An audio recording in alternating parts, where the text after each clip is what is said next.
بسم اللہ الرحمن الرحیم۔ السلام علیکم ناظرین، آج 30 اپریل اور پیر کی شام ہے اور بڑی اہم ڈیولپمنٹس ہوئی ہیں، بڑی گہما گہمی ہے، خبروں کی بھرمار ہے۔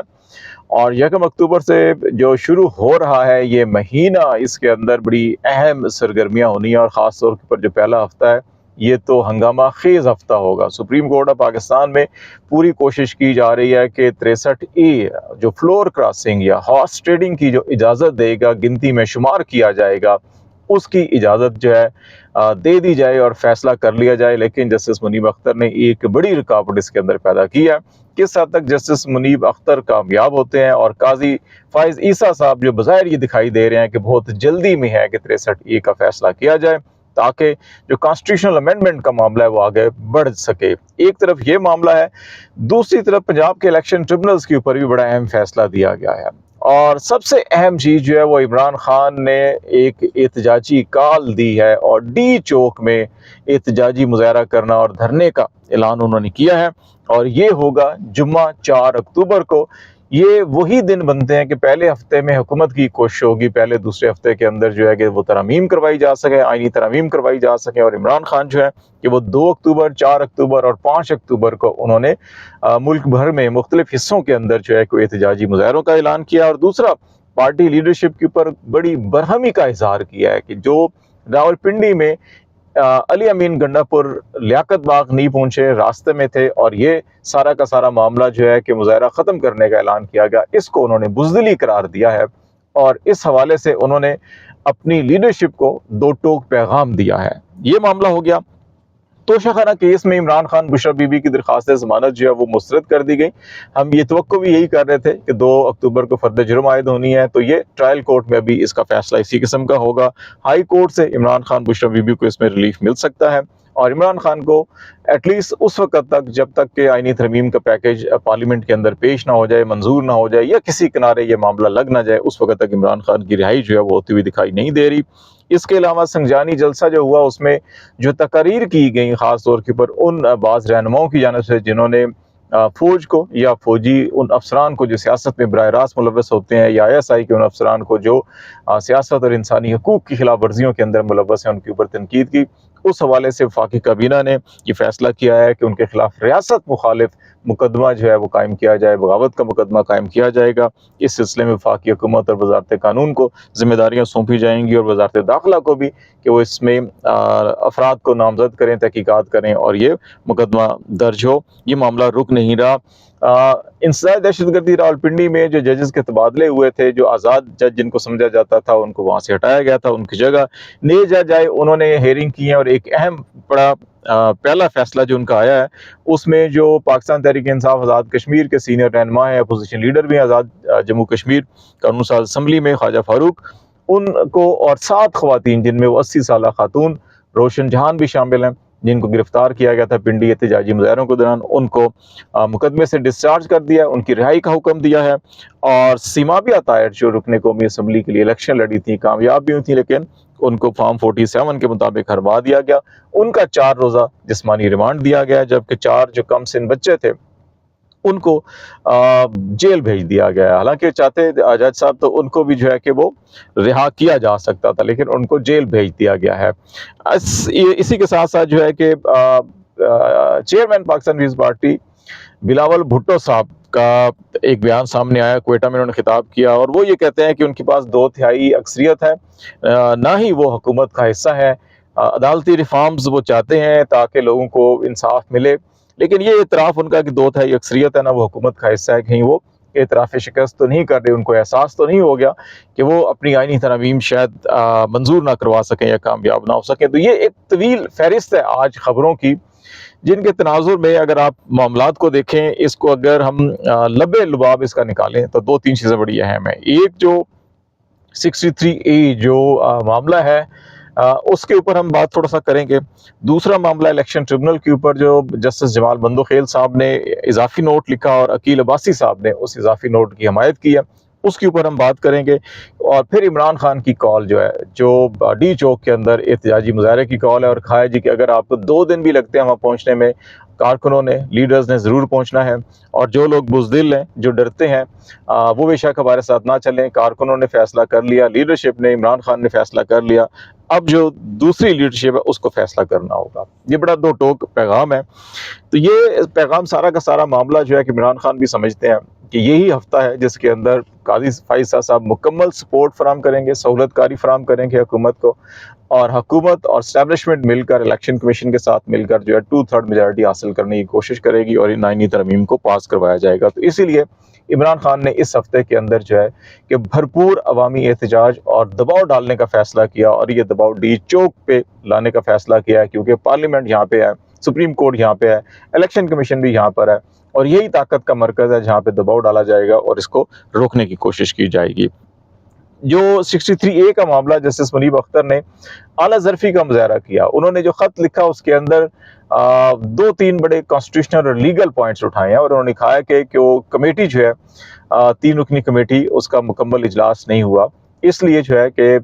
وہ اس بینچ میں سماعت وہ کرنے کے لیے تیار ہیں، لیکن فی الوقت جو تشکیل کی گئی ہے اس کو وہ درست نہیں سمجھتے، تو اس لیے وہ سمجھتے ہیں کہ اس کی ہیئرنگ کے اندر وہ نہیں بیٹھیں گے۔ وہ کیس سننے سے معذرت نہیں کر رہے، اور ان کے اس خط کو جو ہے کہ کسی غلط معنی نہ پہنائے جائیں، لیکن قاضی فائز صاحب جو ہے کہ وہ یہ کہتے ہیں کہ ہم کل تک انتظار کریں گے، مقدمات کے فیصلوں کی ہمیں تنخواہ ملتی ہے، عدلیہ کام نہیں بند کر سکتی، اور جسٹس منیب اختر نے کہا کہ اس کو عدالتی ریکارڈ کا حصہ بنایا جائے جو کارروائی ہے، تاکہ اس مقدمے کا جب بھی کبھی حتمی فیصلہ ہو نظرثانی کا تو یہ ریکارڈ کے اوپر موجود ہو۔ لیکن قاضی فائز صاحب اس کو ریکارڈ کا حصہ بنانے کے لیے تیار نہیں ہے، کیونکہ یہ ریکارڈ کا حصہ بن گیا تو کانسٹیٹیوشنل کویسچن جو ہے کہ وہ سامنے اور ان کا جواب دینا پڑے گا۔ اب معاملہ جو ہے منیب اختر صاحب نے جو کہا کہ جسٹس منصور علی شاہ نے کچھ کانسٹیٹیوشنل اور لیگل کویسچن اٹھائے تھے، اور ان سوالات کا جواب دینے کی بجائے قاضی فائز صاحب نے جو ہے کہ ایک کردار کشی کی مہم یا اپنی تعریف و توصیف کے اوپر جو ہے کہ زیادہ فوکس کیا، اور آئینی معاملات کو نظر انداز کیا، اور انہوں نے اپنی ذات کو زیادہ ترجیح دی، اور اس کے اندر وہ شامل ہو گئے۔ اور ابھی بھی جو ہے وہ یہ کہتے ہیں کہ 18 جولائی کو ایون جو 3 رکنی کمیٹی کا اجلاس ہوا تھا، جسٹس منصور بھی تھے، جسٹس منیب اختر تھے، جسٹس قاضی فائز صاحب تھے اس میں، تو اس میں قاضی فائز صاحب نے خود جو نظرثانی کی سماعت کے لیے بینچ تجویز کیا تھا وہ جسٹس منصور علی شاہ کی سربراہی میں تجویز کیا تھا، لیکن اب جو ہے کہ قاضی صاحب نے اس کو چینج کیا، اور اس کے اندر اڈھاک جج جو ہے وہ شامل کیے گئے ہیں، جو انہوں نے کہا کہ آرٹیکل 182 کی نفی ہے، اور یہ ساری وہ بنیادی وجوہات ہے جس کی وجہ سے جسٹس منیب اختر صاحب نے جو ہے کہ وہ ابھی جو یہ کہا ہے کہ نہیں بیٹھیں گے۔ اب کل جو ہے دوبارہ 11:30 بجے اس کی سماعت ہوگی، ابھی دیکھنا ہے کہ منیب اختر صاحب آتے ہیں اس کے اندر، نہیں آتے، یا آتے ہیں اور پھر اپنا اس خط کا اور وہ تمام نکات جو اس سے پہلے بھی 9 اور 11 نکات ان کی ذات کے بارے میں اٹھائے گئے تھے، اس پہ انہوں نے بالکل کوئی اس خط کے اندر تذکرہ نہیں کیا، اپنی ذات کو اس کے اندر نہیں لے کر آئے، بلکہ انہوں نے لیگل کانسٹیٹیوشنل کویسچن اٹھائے ہیں، اور قاضی صاحب کو ایک موقع دیا ہے کہ وہ ذاتی کوئی معاملات کو بڑھانے کی بجائے آئین اور قانون کے تقاضوں کو پورا کرے تو بہتر ہے۔ پاکستان تحریک انصاف نے بھی اس کو چیلنج کیا، علی ظفر صاحب نے کہا کہ جیسے اس بینچ کے اندر ایک جج صاحب اگر نہیں ہے تو اس سماعت نہیں ہو سکتی، بالکل ویسے ہی 3 رکنی کمیٹی تھی، اس کے اندر ایک کمیٹی کے جو مستقل رکن ہے سینئر پیونی جج جسٹس منصور علی شاہ اگر نہیں تھے تو اس کمیٹی کی کارروائی بھی نہیں ہو سکتی، ان کے بغیر کیسے جو ہے کہ 2 رکنی کمیٹی نے فیصلے کر لیے، اور جس کمیٹی نے فیصلہ کیا دونوں جج صاحبان نے اپنے آپ کو بھی اس بینچ کا حصہ بنا لیا، تو اس لیے جو ہے کہ انہوں نے اس کی تشکیل، بینچ کی تشکیل کو بھی چیلنج کیا ہے۔ اب 63A کی کارروائی سے پہلے قاضی صاحب کو جو ہے کہ پہلے اس کے فیصلے کرنے پڑیں گے، اور وہ کوئی ایک لمحہ ضائع نہیں کریں گے ان کو مسترد کرنے میں، اس سے شاید کسی کو غلط فہمی بھی نہیں ہونی چاہیے، لیکن ان کی کوشش یہ ہوگی کہ وہ فوری طور کے اوپر اگلے 1-2 دنوں کے اندر اس کے اوپر فیصلہ دے دیں اور تشریح کر دیں، تاکہ جو وفاداریاں تبدیل کرنے اور ان کو کاؤنٹ کرنے کا معاملہ ہے وہ حل ہو جائے، اور جن جن لوگوں کو اٹھانا ہے، پکڑنا ہے، وہ ڈلوانے ہیں، کروانے ہیں، وہ راستہ کھل سکے، تو یہ ایک سارا کا سارا معاملہ آپ کو نظر آئے گا۔ اب دوسری طرف جو ہے کہ الیکشن ٹریبونل کا معاملہ جو ہے کہ اس کے اندر بھی کہا گیا کہ یہ جو chief justice Lahore high court اور چیف الیکشن کمشنر کا جو میٹنگ ہوئی، مشاورت ہوئی، تو اس کے نتیجے میں حل نکل آیا، تو اس لیے اس درخواست کو نپٹایا جاتا ہے، اور ہائی کورٹ کا فیصلہ اس کو کل عدم قرار دیا جاتا ہے، اس کو کوئی عدالتی فیصلہ جو ہے کہ اس کے بطور نظیر نہیں شامل کیا جا سکتا، ڈسکس کیا جاتا۔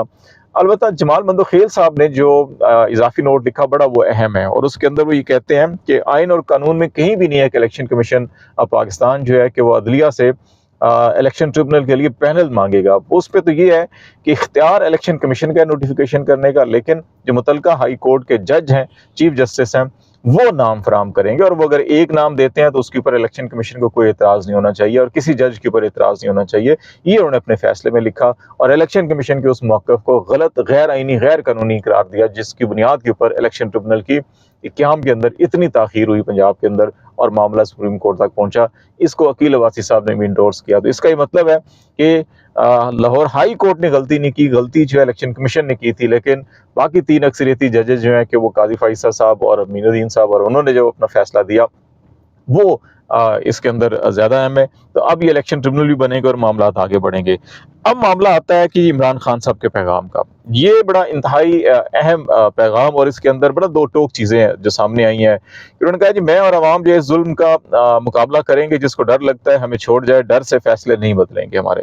اور علی امین گنڈا پور اگر لیاقت آباد پہنچ جاتے تو بڑا لیڈر بن جاتا. میرے اور عوام کے درمیان کوئی غلط فہمی نہیں ہے، عوام فیصلہ کر چکی ہے، قیادت اپنا فیصلہ کر لے. بیرسٹر گور جو ہیں کہ انہوں نے بزدلی قرار دیا کہ اس کے فیصلے کو اگر وہ ایسے ہی فیصلے کریں گے تو ان کو پھر فارغ کر دیں. پنڈی احتجاج ختم کرنے پر برہمی کا اظہار کیا اور یہ کہا جی کہ اب جو ہے کہ ڈی چوک کو 4 اکتوبر جمعے کا روز ڈی چوک پہ اسلام آباد پہ مظاہرہ ہوگا. 2